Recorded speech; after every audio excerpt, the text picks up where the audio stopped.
Hey everybody, Idre here, and today I'm going to be doing a video kind of recapping everything I've done so far on this channel by going over the albums that have stuck out to me as the worst so far this year and the albums that have stuck out to me as being the best. Now keep in mind, this is all my opinion. None of this is factual evidence.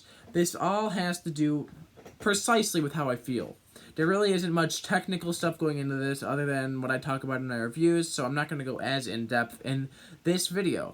But needless to say, these are my favorites and least favorites so far this year, and some of these hurt to say. But I'm going to start off with really 3 or 4 albums that are really at the bottom of this year so far. Coming in at the number 1 least favorite / worst / most disappointing album so far this year would have to be Green Day's Father of All. This honestly hurts to say. When I originally reviewed this back in February, I gave this a 3 out of 10. I'd likely give it a 1 out of 10 now. This album, I really gave so many chances because the Green Day community, a community that I'm a big part of because I'm a really big Green Day fan, they kept on saying, give it another chance, give it another chance, give it another chance, give it another chance. So I gave it another chance. But it got worse for me the more chances I gave it because the cracks were so obvious. This, to me, is one of the most disappointing albums from a band I like. Not only do I think the singles and all the songs in here are poorly written and horrible listens, or horrendous to listen to, because the production is so horrible, and the writing is so bad, and the singing is so bad. The production, horrible. I can't stand it. Is there anything good to come out of this? Not really. I will say that the lead single is catchy. Besides that, not much. And the reason why I get so heated about this album is because I've been a Green Day fan for as long as I remember, but oh my lord, did this Father of All album take the cake for being one of the worst albums I've really ever heard from a major band. You know what, if you guys want to hear my full review, go watch my review. Second most disappointing album, in my opinion, I've heard so far this year. Lil Uzi Vert, Eternal Atake Deluxe, Lil Uzi Vert vs. the World, Part 2. What happened to Lil Uzi Vert? This is honestly so depressing that a lot of my favorite artists of the 2010s are putting out already some of my least favorite albums of the year.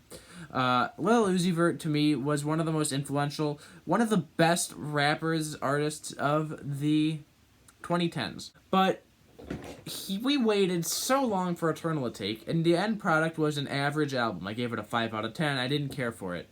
But then 1 week later, he dropped Eternal Atake 2, which in my opinion was uncalled for. There's no reason to drop something after you wait for years and then drop another mediocre album just a week later. It's just a very watered down Lil Uzi. There's not much to give here. I think it's his least interesting project he's ever given out. And the reason why I dislike it so much is because it's just playing by the books of what you're used to when it comes down to Lil Uzi Vert. And I know he has the talent, but he doesn't really follow through with it, and that is why, in my opinion, it's one of my least favorite albums so far this year. Coming in at number 3 is a bit weirder, but it's the new All-Time Low album. For me, I've never been too big on All-Time Low in general, so right off the bat, I knew this wasn't going to be my favorite. But the reason why this ranks low is just because a lot of these bands from the 2000s that really were big then in the whole pop-punk scene have really been blowing it. And this reminds me of a lot of the 60s bands having a dry spell in the 80s. This is what's happening now. And then coming in at my number 4 spot, not the most disappointing, but not too crazy about, and I know I got a lot of hate for this in my review, is the Hayley Williams album, Petals for Armor. I think that the album itself isn't necessarily horrible. It's just, like All Time Low, like Green Day, I know she could do so much better. If you want to hear more about me talking about this album, I talk about that more in my review. I will check that out on my channel. We're going to go to some of the albums that really did stick out to me as being some of the more impressive albums. Some of the albums that I was actually pleased to hear. Some of the ones that I liked. Coming in at number 7 on this list of ones that I quite enjoyed is actually Nine Inch Nails' Ghosts 5 Together. I personally like this one more than Locusts, and I do think that his ambient work is really good. I'm actually really glad Trent Reznor is revisiting the Ghosts project, which he really didn't do much with for quite a while. Coming in at number 6 is the new Ozzy Osbourne album, Ordinary Man. This album has already started to weaken on me, not gonna lie, and I honestly wouldn't be surprised if by the end of the year this isn't on my list. But I'm really impressed that a guy his age who has a pretty rough discography of the past 20 years is able to put out such a strong album. I think it's one of his best albums since the 90s, and I am really excited to see where he goes in the, where if he decides to take this anywhere else. But needless to say, even if this is his final album, I think it's really strong. I think that his working with the Post Malone's producer, Andrew Watt, is a really smart decision on his part, really changing it up. It really brings new life into the project. Coming in at number 5 is the EOB Ed O'Brien album, Earth. I am a pretty big Radiohead fan. I can't tell if you see that or not. But needless to say, I wasn't sure what to expect on this album, but what we ended up getting was something really good. I am quite pleased with the end result, and I really do think that Ed O'Brien, he really shines bright here. Not only is his guitar playing always good, I think lyrically he has a lot to offer, stuff that he doesn't usually show in Radiohead, so that's nice to hear. I think vocally he's actually a pretty decent singer, and I like a lot of the instrumentation and layers on this project. It really comes across as a really solid, complete project to me. Check out my review for more. Coming in at number 4 is the Don Toliver album, Heaven or Hell. Now, this was an album that I was extremely anticipating this year because seems to be everywhere. I mean, he was on Jack Boys, he was on Music to Be Murdered By, he seems to be everywhere, and he really does follow through, playing to his strengths on his really debut studio album, I believe. If you're not into the whole Travis Scott style, this may not be the album for you, but in my opinion, if you are into Travis Scott style, please check out Don Toliver. But the casual listeners out there, I feel like Don Toliver is often overlooked in the mainstream, which is surprising, considering his sound has such a good, accessible side to it.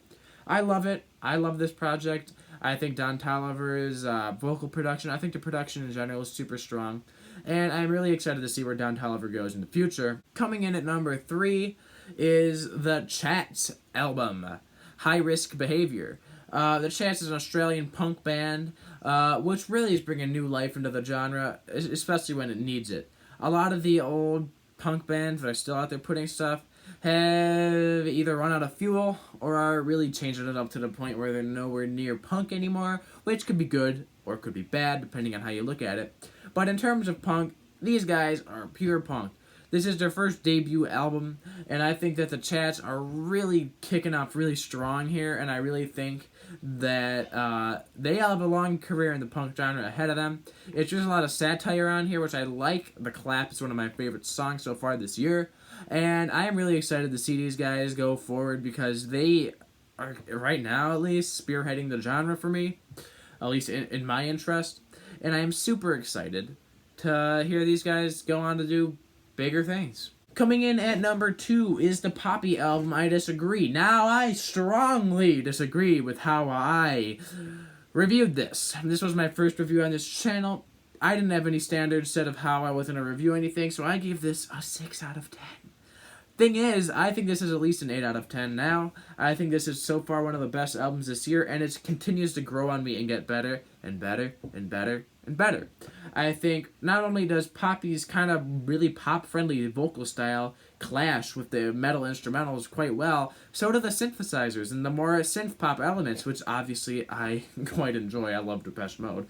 But I quite enjoy the blend of metal and synth here. I really think her kind of unique vocal style and writing style really shines bright on this album more than any of her other albums. I think this is undeniably her strongest album. But I still like the other ones. Am I a girl? I like that a lot. Needless to say, I think Poppy has really reached a good point, and I think that her next album will either make it or break it. If she goes back to that old sound and it sounds a little bland, I'm not sure if I'm going to really be into it. But if she really follows through and really changes things up and really starts experimenting a lot more, she could easily be one of the best artists of the 2020s. Now, coming in at number 1, maybe a little bit embarrassing for some, and it is. A lot of people are embarrassed to admit that they even like them, but BTS. Map of the Soul 7. BTS, to me, is really gets better with each project. I really like Wings, I like the whole Love Yourself stuff, don't get me wrong, but I think that Map of Your Soul 7 is by far the strongest album they have put out, and is definitely the strongest album I've heard so far this year. Now, obviously, You could probably tell I don't speak, different languages other than English, but music still has a profound impact on me, and I think that says a lot right there. If you could make a foreign language song, at least for people in America, impactful, and make them actually feel feelings throughout that, through the music, through the vocal style, it's impressive. And not only that, their abilities keep on getting better. I still am not quite familiar with each of their voices and all their parts, but I will say that each of them provide a strong vocal performance here, from rapping to singing. I think the unique style on here between each song is impressive. I think the production's top notch, especially for pop. And I think that, Halsey's feature fits quite well here.